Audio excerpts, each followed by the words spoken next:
Initial progressive reaction to draft discussion materials released by the White House's Presidential Commission on the Supreme Court Thursday was not positive, as Democratic activists and commentators derided the commission for its apparent reluctance to endorse court packing. "This report is an abomination," Slate writer Mark Joseph Stern tweeted. "It assumes that today's Supreme Court is basically apolitical while fretting that reforms with any real teeth would politicize it and potentially break democracy. Republicans must be thrilled with this outcome. It's a gift to the GOP.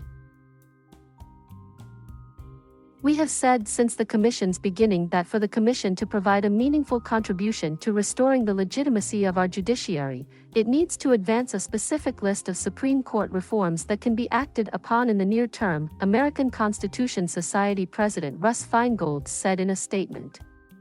The discussion materials released today unfortunately fail to match the urgency of the situation and do not lay out a solution to the legitimacy crisis before us. The American Constitution Society is the left-leaning counterpart to the Libertarian and Conservative Federalist Society.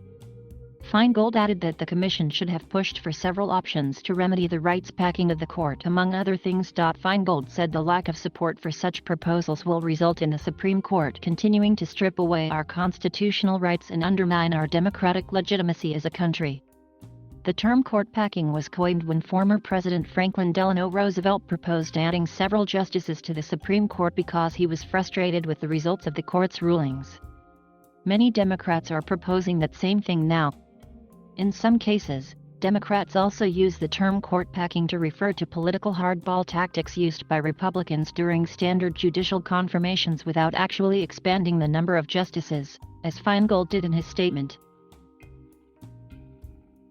The White House has emphasized that the documents the Commission released Thursday were only discussion materials, not even a draft of a final report. The Commission still has some time to produce its final document. It is also notably tasked not with making recommendations but with summarizing the debate around court reform and some potential actions Congress or the White House could take on the issue. Commission co-chairman Bob Bauer, a former White House counsel to former President Barack Obama, emphasized this at a Friday meeting. The Commission has not edited the material and the material should not be understood to represent the Commission's views or those of any particular commissioner, Bauer said. To this point, and particularly in light of some confusion and uncertainty since the posting of these materials, we refer you to the front page of each of the drafts that have been publicly posted that clearly set forth these points. Bauer added that the materials are not the Commission's drafts nor a draft report of the Commission. The Commission's discussion materials, which come ahead of the report that is expected to be released later this year, present a mixed view on the merits of packing the Supreme Court, a topic that is likely to dominate a significant portion of the Friday meeting. Proponents of court expansion argue that by adding 2 or more seats to the Supreme Court, Democratic lawmakers could help restore balance to, and, thus, the legitimacy of, the court. Those who take this perspective also emphasize that a failure to respond to the hardball tactics since 2016 might encourage future aggressive measures in the Senate confirmation process, the discussion materials say. But the risks of court expansion are considerable, including that it could undermine the very goal of some of its proponents of restoring the court's legitimacy, the materials continue. Recent polls suggest that a majority of the public does not support court expansion.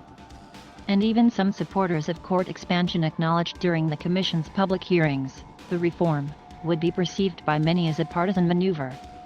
The materials also address many other topics, including the possibility of creating a rotation of justices rather than just 9 permanent justices. This idea would mean that judges on the nation's courts of appeals would be assigned on a temporary basis to the Supreme Court before returning to their native circuit courts and being replaced by yet more appeals judges to handle the High Court's caseload. The idea, which is designed to reduce the power of any one justice, is essentially the reverse of the 1800s practice of riding circuit. Supreme Court justices would for part of the year travel around the country and decide cases as an appeals judge before returning to Washington, D.C. to resume their normal duties.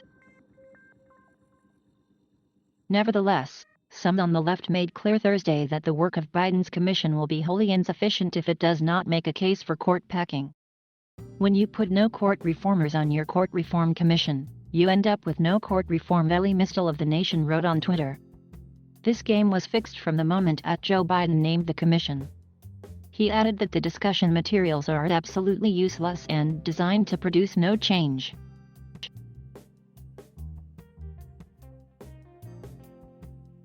Thank you for watching. Please subscribe.